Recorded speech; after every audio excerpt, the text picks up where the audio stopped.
treating your fibroids naturally or medically. And you equally know women actually treating fibroids like you. There are some things that while we are on our treatment journey, we tend to do, which actually are not advisable, because these things that we pay attention to might discourage us or might cause us to ignore a treatment which might have actually been helpful to us in the long run, or which is actually helping us but not as we expect it to, or maybe another person besides us used the same treatment but had different results, and so we expect that those results that A got or that B got should be the very results that we should be getting, or the experience that A had while taking this treatment should be the same experience that you should have while taking yours. But in this video,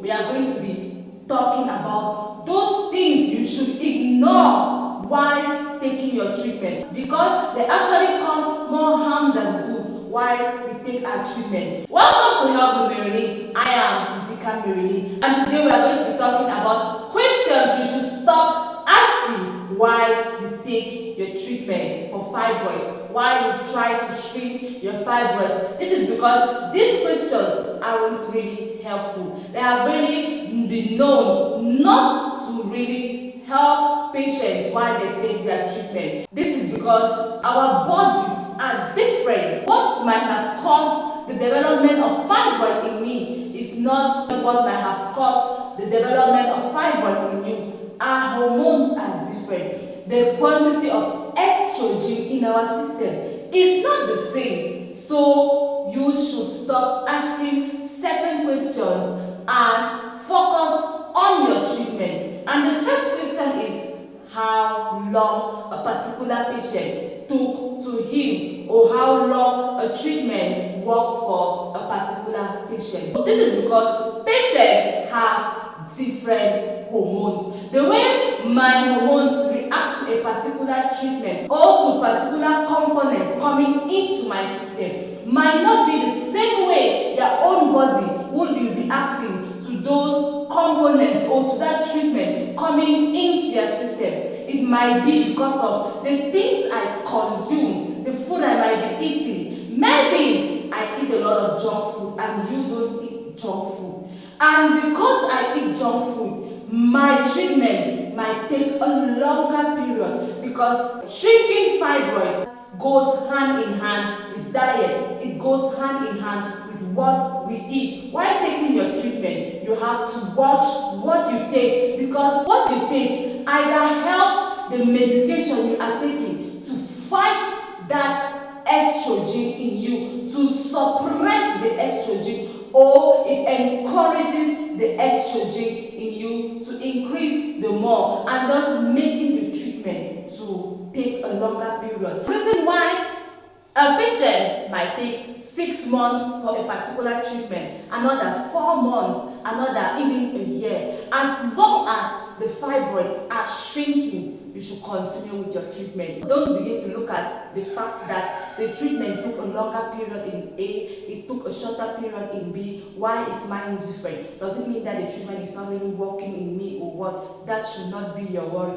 Your worry should be, this treatment I am taking, is it shrinking my fibroids? And if it is shrinking my fibroids, then you are good to go, and so it should be your main focus. So you should not ask questions like how long did you take, how many months, how many days, and all of that, because it is just going to go a long way to confuse you, because you will find yourself trying this treatment this month, next month you try the other one, simply because this person gave you a time limit, and within that time limit your own fibroids didn't give you the results you expected, or didn't give you the same results as that individual, and so you become discouraged. You tell yourself, no, it means this treatment didn't work for me, or it is not the right treatment I should be taking. You try another one, and as time is going, you find yourself already having tried about 4 different treatments just to shrink fibroids,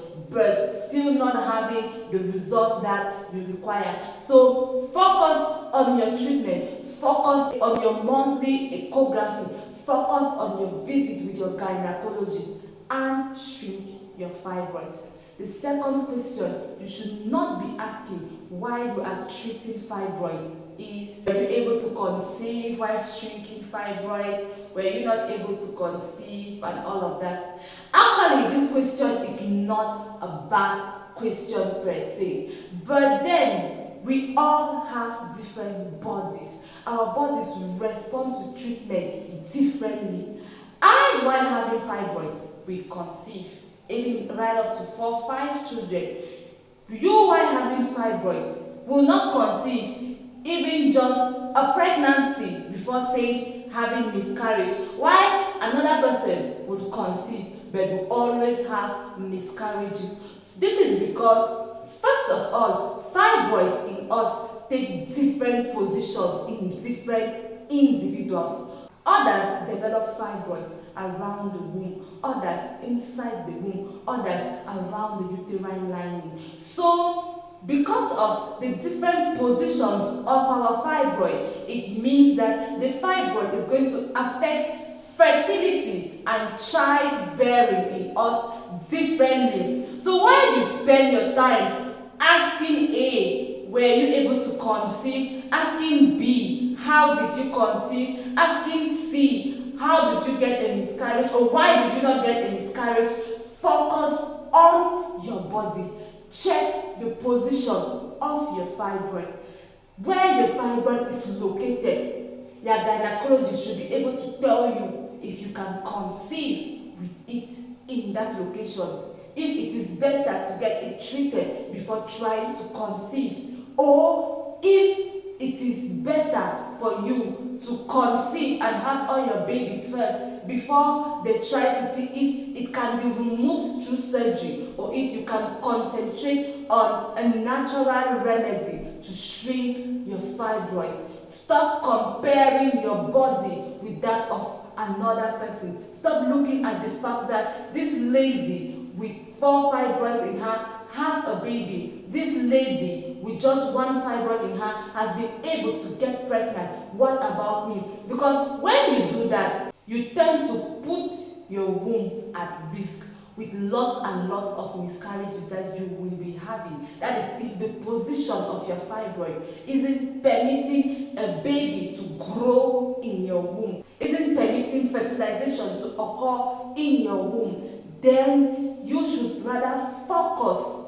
on your treatment, focus on your medical visits. Stop comparing your experiences, stop comparing your sicknesses, because the body is not the same. The third question you should stop asking if you have fibroids is the reason why consuming some things is not working for you, but it is working for A, it is working for B, it is working for C. When women have fibroids in them and they are advised medically to stay away from junk food, to stay away from sugar, to stay away from alcohol, to stay away from dairy products, some will bring up arguments like, I have a friend, I have a relative, I know someone who has fibroid, who has been giving birth to children, who eats whatever she likes, who drinks whatever she likes. Like, you begin to take people's experiences and disregard medical advice. What you do not know is that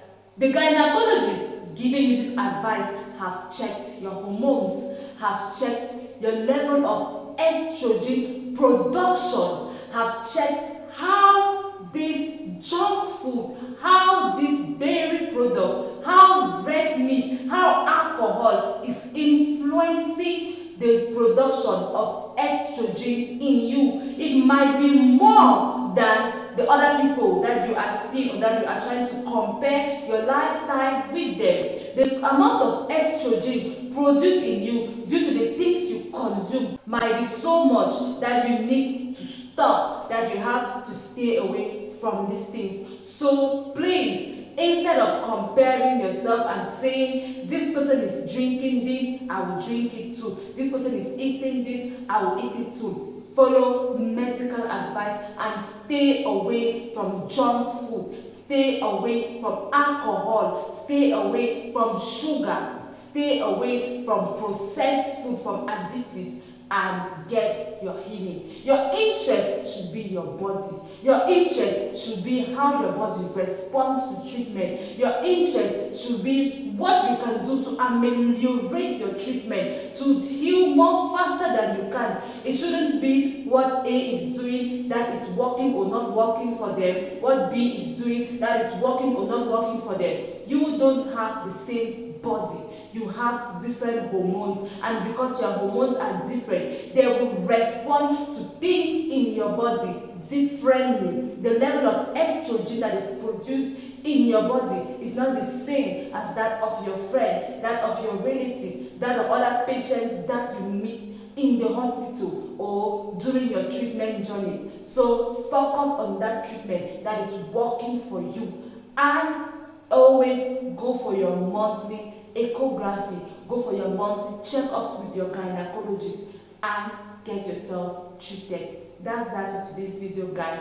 Thanks for staying tuned up to this moment. Please, if you have not yet subscribed to our channel, please don't forget to subscribe, don't forget to like our videos, and don't forget to leave us a comment. Let us know how helpful this video has been to you, or your own personal experience that you have had throughout your fibroid journey that will equally help another viewer on this page. Thank you, and see you next time.